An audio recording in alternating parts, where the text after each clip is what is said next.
My name's Jane. I work for Circular Communities Scotland. I'm just going to do a little bit of an introduction to me and the network, and then I will stop sharing and we can do an introduction around the group, because it's just good to know where everyone's from and where you're at. So Circular Communities Scotland, as the CEO of the organisation says, it is an organisation that does what it says on the tin. We're about promoting the circular economy in communities in Scotland. I am specifically responsible for the Share and Repair Network, which is a network of organisations, so sharing libraries, which are things like tool libraries, but not specifically all tools. There are other things as well. So I'm not going to be talking about that today. What I am going to be focusing on is repair projects, which is a big part of what the network does. So at the moment, we have 62 active projects across Scotland, another 67 in the planning, and we're funded by Zero Waste Scotland and the Scottish Government, with the aim of, hopefully by the end of next financial year, we're in year 2 of 3-year project, the aim of getting to a point of having 100 projects up and running across Scotland. So it's really good to have the opportunity to be here today to hopefully share a little bit about repair cafes and what's involved in setting them up in your communities. So as I said, the vision for us is that we want every community in Scotland ultimately to be able to benefit from these projects. And our mission is to be able to support and represent these projects across Scotland. And what we do as a network, specifically the Share and Repair Network, we have setup guides which are available to you if you join the network. We run training and events, and we have development support, and we also have research and representation of the network. So I'm going to stop sharing my screen just now, so it's a bit easier for me to see everyone. There we go. So so we've done our introductions. So all of you work in climate projects, so I'm just going to sort of skip over this bit quite quickly, but I think it is really important to remind ourselves why it is we actually want to do these sorts of projects. 82% of our carbon footprint for us as individuals in Scotland comes from the stuff that we use from us as consumers, and the reason for that is because of the linear economy model, which is taking stuff out of the ground, using it and chucking away, which, as we know, is not sustainable. And we need to move to a circular economy model where things are kept in use for much longer. And in terms of the waste hierarchy, reusing and repairing is really, really key in terms of the move to net zero. And so obviously repair cafes are a really important tool for this.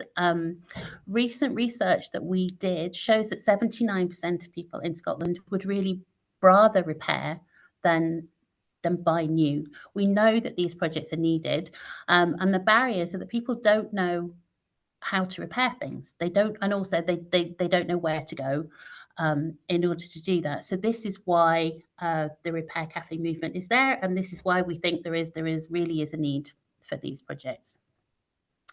So I want to come again and just sort of say, what is a repair cafe? And I would like to ask all of you, have any of you actually been to a repair cafe? Oops, sorry, we've lost that again. I'm going to stop sharing for a second. So has anybody been to a repair cafe? If you're able to just switch your mic on and tell us. No, I haven't. No? Has anybody? Yeah, I can't see the participants at the moment. So it's a pity that Jill's not here, because we have Jill from Fife, who is going to tell us about the project that they have set up as part of Grow West Fife. But the first thing that I would say is that if you are interested in going in setting up a repair cafe, the most useful thing you can do initially in terms of finding out about it is actually go and visit a project. So in terms of ones local to you, there's the one that Jill has set up in Carros. There's one in Darcy, and slightly further afield, there's one in Edinburgh. There's one in Dollar. There's one in Linlithgow. So there are more and more projects being set up across Scotland. And the Community Learning Exchange will fund you to go on a mission. You can apply to them. We can support you in that application, and just go and see how they work, see what it feels like. They're all slightly different. So, you know, if you can go to 2 different projects, that is a fantastic thing to do. But it is a really good learning experience to do that. Okay, so next thing would be to play the, whoops, I'm having lots of technical problems today. Yes, okay. So, Mandy, are you able to play the little video that we've got? Yeah, we'll give it a go. Thank you. Can I check if everybody can see a video screen? Yeah. Next challenge is sound. So if I can get another thumbs up if you can hear something. It takes a minute. The antennae had been snapped off and it wasn't really working. Yes. How much fun is that? Nice. So the motor we know doesn't work. We throw stuff away that, in my opinion, are not waste at all, but just need a fix. When you press the button to get the CD drawer to open, nothing seems to then happen after that. So I thought I want to make repair part of our daily lives again. World Hacks Repair Cafes. What is a repair cafe? Well, Repair Cafe is a free repair meeting where volunteer repair experts help people from the neighborhood to fix beloved broken items. Let's do it.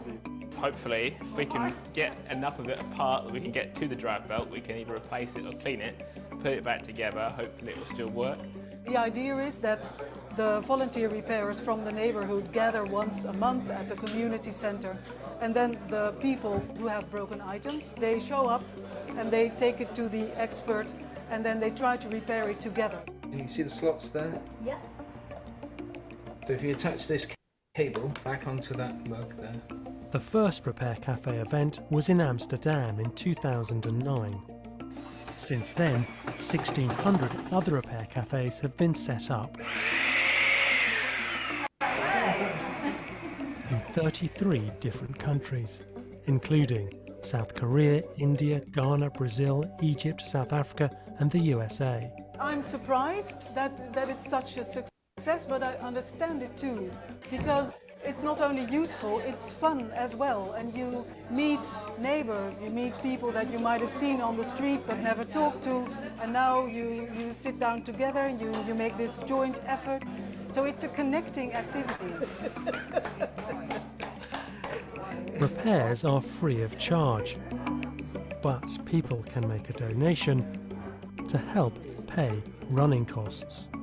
Look at this poor little thing. All it needs is a bit of TLC that's going to perk it up and it'll perform perfectly. I really get a buzz out of doing that. When you hand that item back to that person that's brought it in, the look on that person's face is just one of real appreciation. That fills me with absolute joy. And there's my football radio working again. Repair cafes hope to reduce the amount of stuff taken to landfill and ensure repair skills aren't forgotten. I believe that when people know how to make repairs, once again, they become stronger people, and that's good for the community.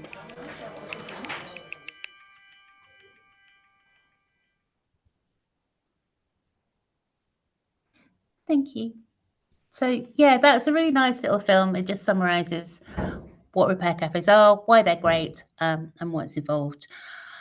So if you're thinking about setting up a repair project, hopefully you've got a rough idea now of sort of like how they work. What I'd really like you to do now is just in the chat, if we could just do a little bit of a brain dump And if you just have a think about all the things that you think you would need to have a think about. So, okay, you are definitely going to be setting up a repair project. What is it that you need to consider? What do you have to think about?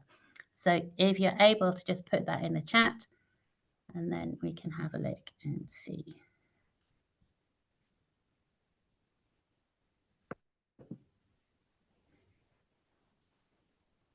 Yeah, the people.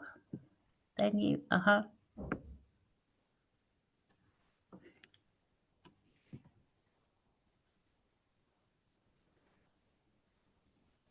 Yeah. Anyone else? So, I mean, pretty much that is the sort of thing. Yeah. Another message. What have we got? Plan B of something, safety and insurance. Yeah. So the sort of things you're looking at there. Where's it going to be held? Who's going to be doing the repairs? What sort of space do you need? How are you going to advertise it? How are you going to actually do the fixing? And then, yeah, the whole safety and insurance thing. So I think that pretty much covers it. So that's what we're going to do now, is have a look at, like, actually how do we go about doing all of those things. So I am going to share my screen again, the window, and sorry, I just need to press play on here. I can cancel that. So outside, hopefully.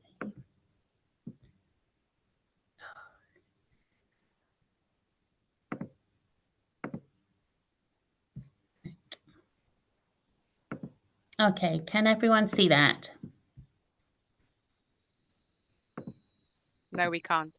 You can't see that, right? Okay.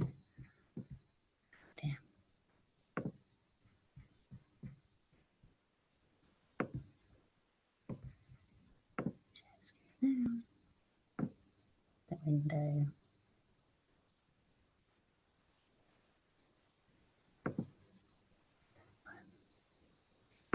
That one. Right, phew. We're getting there. Okay, so we're just going to work through this now. So we have looked at that. So this is something that we're, one of the things I said at the start is the Share and Repair Network. We have a guide to setting up repair projects. It's really comprehensive. I'm not going to go through in all the detail that there is, but you know, if you're interested in setting a project, we can supply you with one of these guides, and it will go through pretty much everything that you need. This is compiled by my colleague Emma, who's currently away on maternity leave, but that's a list of the organisations that were consulted in putting together the guide. And so it's just so part of what my job is, and part of what we want to do here, is just make sure people aren't reinventing the wheel. So you're not starting from scratch. You know, there's projects there in Scotland, Wales, across the UK, and also in Europe. So it is a really good guide of knowledge that is acquired from the whole Repair Cafe movement. We look at two different types of repair projects. One is repair cafes, which is what we're going to look at today. And the other one is more of a social enterprise where people are actually generating income from the repairs. So I'm not going to cover that today, but if you were interested in that sort of project, then please do get in touch. Okay, so the sort of things that this is the sort of thing you need to start having a think about when you're starting to plan your project. One of the things is organizational structure. So I don't know if there's anybody here who would be thinking about starting completely from scratch. Because of the funding environment at the moment, we would really sort of advise against completely starting from scratch. And we would say it's much easier and more straightforward if you're setting up a repair project as part of an existing organization. So if it's an idea that you're having on your own, we'd say go and find a partner if possible. The venue, repair projects happen in all sorts of different places, and it's not, the requirements are really not huge. The sort of things that you're looking for is accessibility, obviously, so that, you know, they're open to all members of your community. Transport, how easy is it to get to? Is there parking? Is there public transport? And then it's really basic things. You need chairs and tables, plug sockets, toilets, and somewhere to plug in a kettle. Obviously, if you're in a small community, it might just be that you have your local village hall and you don't have a choice of venues. But if you're in a slightly bigger town or city, finding a venue that has footfall is really useful when it comes to promoting the project later on. If you can have a sign outside and people see it and it's there on a regular basis, then it really does help promote the project. The other thing there is days and frequency. So ultimately, as it said in the video, it's really nice to get to a point where you have your repair project on a regular basis. So it's, for example, the first Saturday in every month, and people begin to know that it's there. But setting yourself that target when you first set up might be a bit of a challenge, because if you're only starting off with maybe sort of 3 or 4 volunteers, you don't want to commit to, right, we're going to do this every month and that's us. So it really is a question of, you can start small, see when your volunteers are available, see what works in your community, but then work towards this idea of having a regular slot so it does become ingrained in the community, and people can start to become familiar with what happens and how it works. Okay, so marketing, letting people know that it's going on. So some of you are already running community projects. So are you able to just tell us, is anybody able to tell us the sort of things that you do to promote the events that you run? What sort of mechanisms do you use to promote your repair cafe, to promote the projects that you're running with any already? Any suggestions? We have Yep, sorry. no, go on. We use social media, Facebook a lot, but we also, Burn Island has like a local sort of community newspaper, so we put it in there. We've also got notice boards, so it goes up there. Yeah, it's not rocket science, and I think it's one of those things that once it starts to get going, people find out about it. People really do find out about them. But it is something that you will need to start thinking about. And it's one of the things, repair cafes don't cost a lot of money. They're not huge budget things in terms of actual direct costs. But what you do require is quite a lot of time. So if you are looking for funding, the funding is best put into either staff time, or you need a volunteer, because building up a market, raising awareness of your project, there's lots and lots of ideas, there's lots of suggestions. If you're already doing that in your community, that there's Facebook, there's emails, there's notice boards, there's local newsletters, but all of that does just take time. Okay, so the next thing that I wanted to talk about is volunteers. So volunteers are absolutely the key to a really good repair project. And I'm just wondering, do any of you already work with volunteers? Do any of you already have a volunteer program? Yes, we do. Yeah. Yeah. Okay. And how do you get your volunteers? Where do they come from? How do you recruit them? They're mostly from within Tayport or direct surrounding towns, and we recruit them through a variety of ways. Again, Facebook, word of mouth works the best. Actually, asking, do you want to come and volunteer? When anyone looks at one of our notice boards, that works the best. But posters, leaflets, things like that. Yeah. So there are different roles for volunteers. So obviously, so the in the image here, you've got 3 different roles. One is the people who actually do the fixing, taking apart, and then people who do mending, garment repair, that sort of thing. But then also you do need volunteers to do other jobs as well, making the cups of tea, welcoming people, and projects find that volunteers come from all different ways. So advertising, quite often it's really helpful for people to have an information session. So they might, do some advertising and say, come along and find out a little bit more about it. So they're not committing straight away. They can have an information session. And it's quite good to be able to do things like, you know, play the video that we just showed there, or other things. There's lots of films out there like that. And so this is probably, again, in terms of time, this will be your time consuming investment. But if you invest the time to find people, then that's a really good start. And you can very often start off with maybe just sort of a small group. If you maybe have a couple of people who can do some sewing, maybe 2 or 3 people who are happy taking things apart, that is a perfectly fine starting place to trial a project.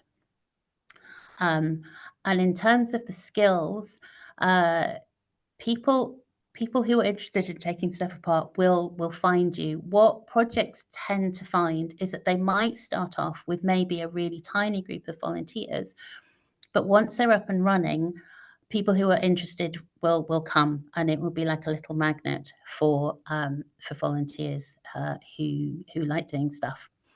The other thing to think about volunteers is it's not all just about recruitment, it's about looking after them as well.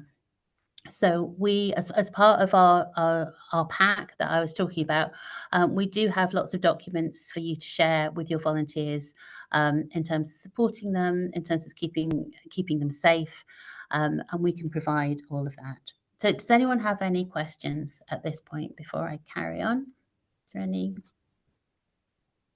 No? Okay. So next up. Okay, so this is the project itself. How does it actually run? The sort of things that you need to think about. So welcoming people, this is a really important part, that you have, I was talking about the volunteers, that you do have somebody welcoming people, because it's still quite a new concept. People maybe don't necessarily understand exactly what they're coming into. And we also advise, it's a bit of paperwork that I will come on to in a bit, that you get people to sign up to. So people are welcomed. And then what tends to happen with most repair cafes is that there'll be a queuing system, and the cafe bit comes in while people are waiting their turn. And the cafe, again, that can be as simple as, you know, a kettle and some tea bags and a packet of biscuits, or it can be full on, you know, the WI and homemade cakes and big pots of tea. It's entirely up to you how that works. But what's lovely about these projects is it is that informal community sense, and it is the fact that people just have to accept the fact that it might take a bit of time. And some projects work in different ways. The Repair Cafe movement is really keen that the people who are bringing the object to be mended sit with the volunteer who is mending their items, and it's a joint venture, and learning goes on to find out about how things are repaired. Some projects don't like working in that way. We have a couple of projects where it is people come and they sit and they have a cup of tea while the stuff is taken away and repaired. Again, it really depends on the volunteers, on how it works and how your project evolves. But the real core Repair Cafe movement people would say what happens is, like, when it's your turn, you take up your broken kettle, you sit with your volunteer, and they talk you through how it happens. And in terms of the actual repairs that are going on, there's all sorts of, you have to work out, one of the things you have to figure out is the skills that your volunteers have. So it may be that you just start off with a couple of people who can do clothing repairs, and that is about managing expectations of the people who come. It may be that you've got people who can do small electrical items, but it's really just a question of working out how they feel confident, how they feel happy, and they're not committed to mending anything and everything that comes through the door. They do what they can. Okay, so has anyone got any questions again at that point, or are you all okay with that? Yeah, okay. Okay, so this is one of the things that we were talking about earlier on. So some people see this as like maybe the scary bit or the boring bit, but it is really, really important. Insurance, so you do need to be insured, and it could be that you go to your existing insurer and tell them about what you're doing, and they may be able to provide all the cover that you need. Or there are specific companies who do a repair cafe insurance. They also tend to cover men's sheds, so it's that sort of project. So you can get insurance specific to the project. The disclaimer is really important. This is something that people would sign on the way in. And again, we have we have pro formas of these documents, so you don't need to create them from scratch. But it's basically people acknowledging that a volunteer is going to take their thing apart, and they're not guaranteed that it can be fixed. Sometimes things can't be fixed there and then. It might need a part. So the volunteer might suggest, okay, go away, get this part, come back at the next time, and we can sort it out then. And there are some things, sadly, we're all aware of built-in obsolescence. There are some things that just cannot be fixed. Data protection, you do need to keep, it's useful to be able to keep a note of people's emails and contact details so you can get in touch with again. So that's just standard. You need to make sure that they've agreed to that before you keep their emails. And also, as part of the disclaimer, it's quite nice to include a photo permission box on that, so that you can go ahead and take photos, because there's nothing like a good photo to help promote the events again. Okay, health and safety. This is a big one that some people feel very nervous about. It's not something that you need to be nervous about, but it is just something that really does need to be thought about. So I've put a little list there that's from our guide, sort of potential hazards. Not to scare people, but as part of a risk assessment, you do need to think about things. So that, for example, it's just saying, high-powered items like microwaves, just don't accept them. You don't need, why would you put yourself at risk? Why would you put your volunteers at risk? But so you do need to do a risk assessment. And again, we have standard risk assessments that you can adapt. So you need to have a look and see what's appropriate to that. It's good practice to pat test electrical items. So possibly, you can pat test them before you do the repair and pat test them at the end of the repair.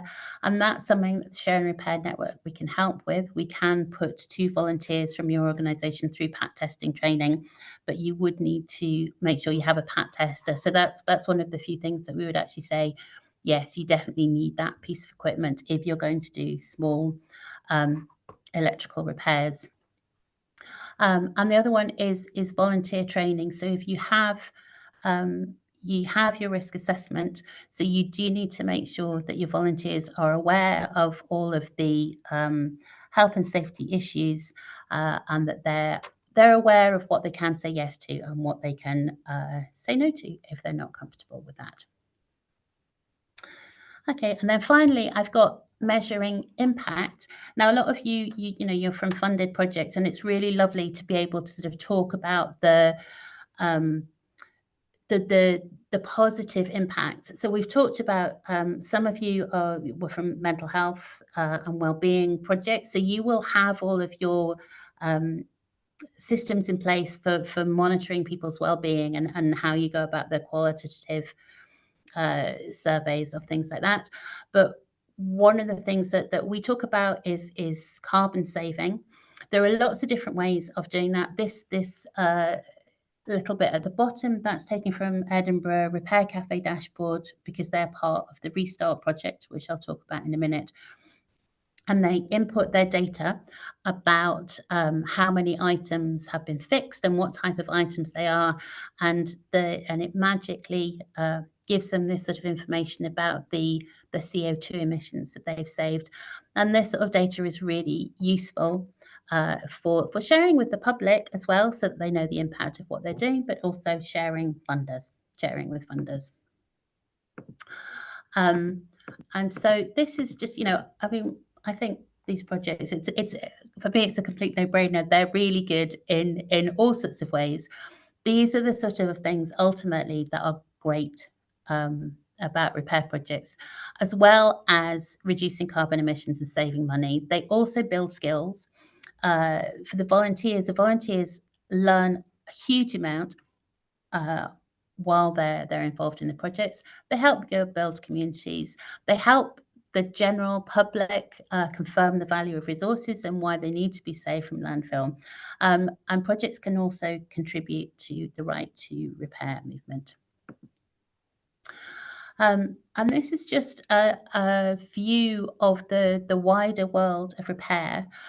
I think sometimes when we're working on small projects, it's very easy to just get consumed with your own project and your own community. But it's also really lovely sometimes to look up and look out. As was demonstrated in that video, the Repair Cafe movement is worldwide. And there are lots of different, once you're running a Repair Cafe, there are lots of different networks that you can be part of. And again, this is really lovely, particularly for volunteers, because some of the volunteers are really, really passionate about repair. And if you can help someone to feel part of a worldwide movement, it takes it away from feeling that you're just a tiny project, just doing small amounts of things. Okay, so that's the end of the presentation. If you are interested in setting a project, we'll have some questions now. But if you are interested in setting up a project, then please do get in touch with me. I can share the resources that I was talking about. And yeah, that is the end of that. I'm going to stop sharing the screen now and I'll come back. Okay, so I don't think, has Jill arrived, Mandy? Unfortunately not. No, I did ping her, but I didn't get a response back. Yeah. So yeah. That's okay. That's okay. So yeah, we were having to have a few photos from Jill from Grow West Fife, who has recently set up a project, and she was just going to talk through her experience. But really, yes, we've got another 10 minutes or so. So are there any questions? I can see there's some messages that have come in while I haven't been looking at the screen. But just to say, I think Jane, you'll give me some links that I can share with people in a yes, follow-up email, won't absolutely. you? Yeah, I will. I'm just interested in terms of, in your experience, what sort of skill sets have you come across that people, or the most common ones, I guess, in repair cafes that you've come across? It's really, really varied. And it does sort of seem to divide between the sewers and then the sewers and the fixers, if you want to do that. So yes, clothing repair is one thing, and there are some projects. I think one of you was saying like it's just the sewing that you're interested in. There are some projects that do, and it's clothing repair as a standalone, and we all know the impacts of the clothing industry on the planet. So that's fantastic just to do a clothing project. In terms of repair, people come from all different sorts of backgrounds. The last project I was at, there were some engineering students who, were doing sort of techie stuff during the day. There's somebody who is a plumber, car mechanic. It tends, and then I think somebody else who was just like really, really into DIY. So it does tend to attract people who've maybe got that sort of brain. They want to take things apart. They probably always loved taking things apart. Yeah, they don't fit into one particular category. It's not as if you have to go and find, okay, I have to find a sewing machine expert. I have to find a toaster expert.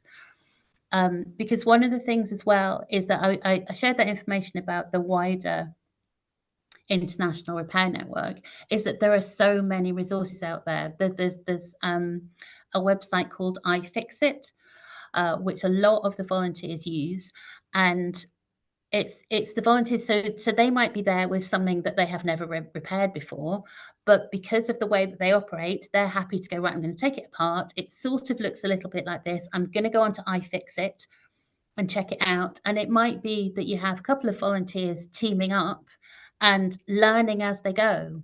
So it doesn't mean that, a coffee machine appears that they've never seen, they've never worked on a coffee machine before. They don't have to have done that. And that's really why the disclaimer is important at the start, because you're saying we're doing this for free or for a donation. It's led by volunteers. The volunteers are learning as they go, but they probably will fix it.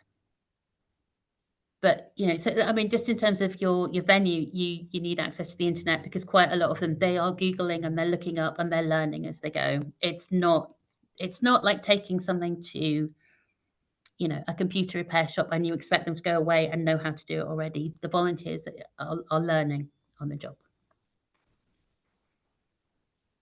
And maybe once they've done one toaster, they're happy and they're, you know, they're on their 100th toaster and they know what they're doing. But, you know, that's how it works. I'm wondering if there's any, if theoretically we were to start with clothing repairs, and then what's the would you still have to have insurance for running that type of repair cafe because you're not dealing with electrical items? I think you just need to check with your insurers, because it's more, I mean, if you're running workshops already, it's probably, it's basically, it's a sewing workshop, isn't it? In theory. I mean, one of the things that we do suggest people have is product liability insurance. There's no legal obligation to do that, but that is more for things like, you know, the classic, you know, toaster, somebody repairs a toaster and then 2 weeks later it sets on fire. I've never heard of that actually happening. But the product insurance, product liability would cover you for that. I can't imagine that you would need that for sewing. I can't think why, but you know, it's always worth talking to your insurers. You know, whatever we recommend, I would always say, have a one-to-one with your insurance provider and talk about what you're doing and make sure that you're covered for everything. Walter, I think you had your hand up. Yes, you mentioned something about tool libraries. So how does a repair cafe get their tools? That's a really interesting question. So it really varies. Again, sorry.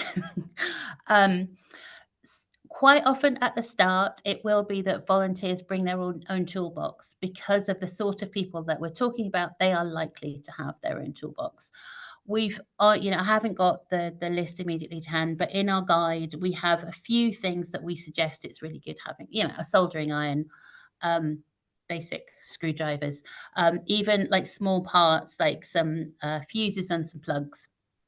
So if you are interested in doing this, what I would suggest is, once you've got your volunteers together, you then assess what you have between you, have a look at the list that we've come up with, and then see. And it might be that you need to buy a couple of bits and pieces. The other thing to think about as well is, depending on your venue, most repair cafes are pop-up things. So you don't want to end up with huge quantities of stuff.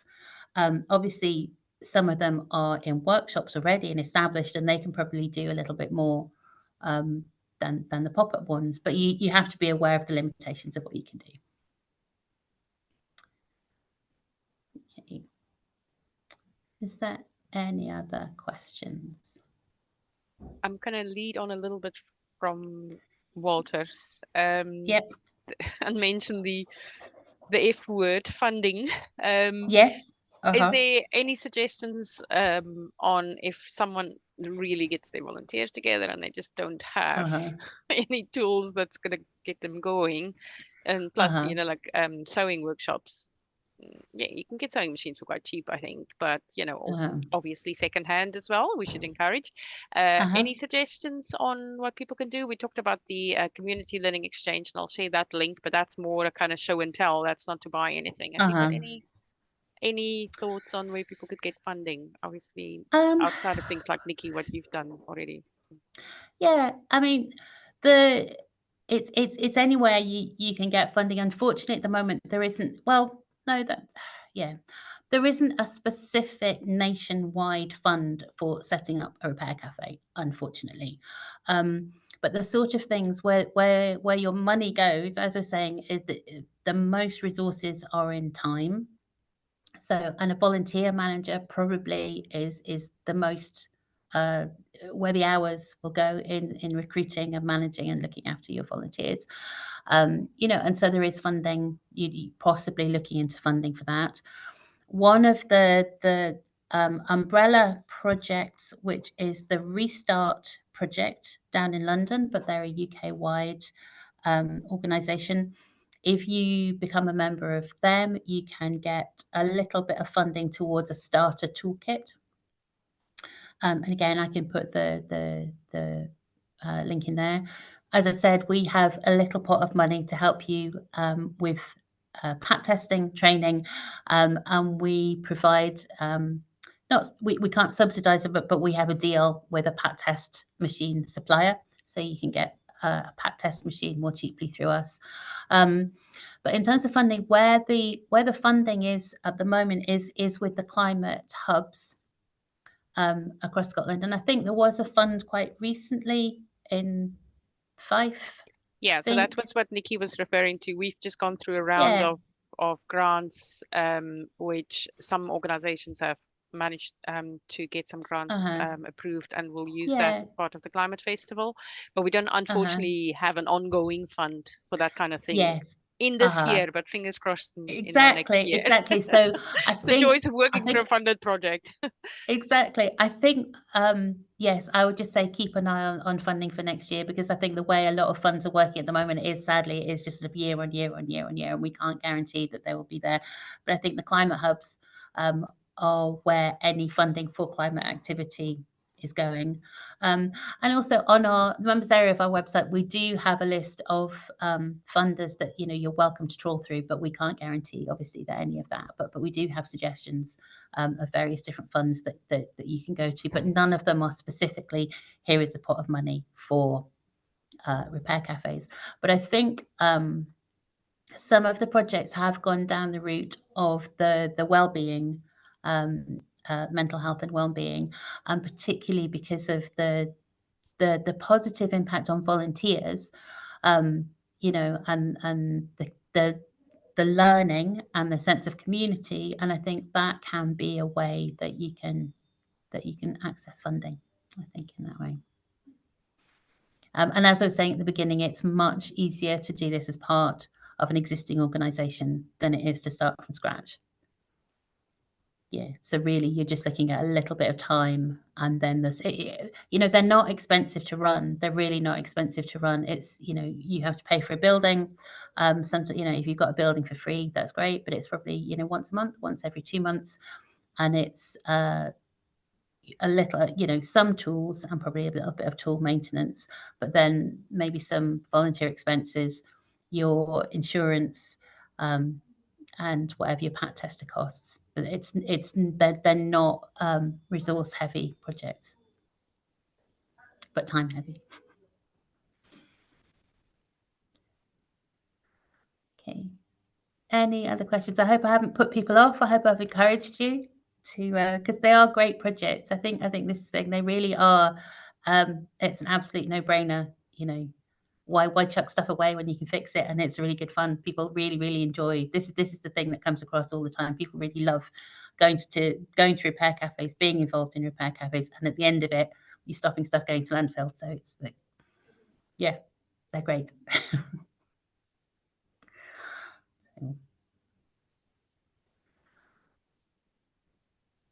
Okay. Okay. Thanks very much, Jane. That was super interesting and helpful. And hopefully people got some inspiration. Sorry for the lack of I think the setup between having 2 screens. I was trying to be clever, trying to have 2 screens, and it's just too complicated. I'll go back to 1 screen next time.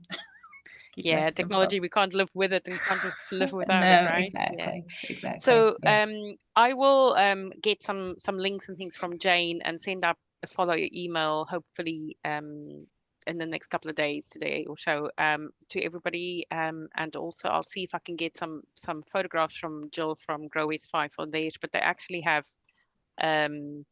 kind of really good stuff on their website. You can go and have a look. They had their first cafe on the 18th of November, so there was some really good inspiration from there, I think. So we'll send out I'll send out the email with quite a few links and stuff like that. And then I can't not do a plug, but we're also doing a session next week on how to set up a community fridge. So I know obviously GK has one already, which I personally have taken advantage of, I have to say. And I think, Walter, you said you've got one as well. So if anybody's interested or you know of an organization that might want to do, I'll put the link to that in the email as well, because it's actually another way of just absolutely, Jane, as you say, it's a no-brainer. Kind of just really stopping things from going to landfill. So thank you, Jane. That was very interesting for me. I hope everybody else found it interesting. And it was brilliant. Thank you. Thanks everybody for attending. And I have to get to the Burnt Island Green Market. I'm just like 2 villages along. What's wrong tomorrow? With me? Tomorrow and Saturday. 12 till 4 tomorrow, 10 till 1 on Saturday. There we go. I think we all will try and get along at some point. Hayley's not a million miles away either, so we will get there, Nikki, I promise. Thanks everybody for your participation and your energy, and hopefully I'll see you at another session soon, or if not, at the Green Market. So take care, everyone. Thanks, Jane. Thanks, Mandy. Nice to meet everyone. Bye. Bye.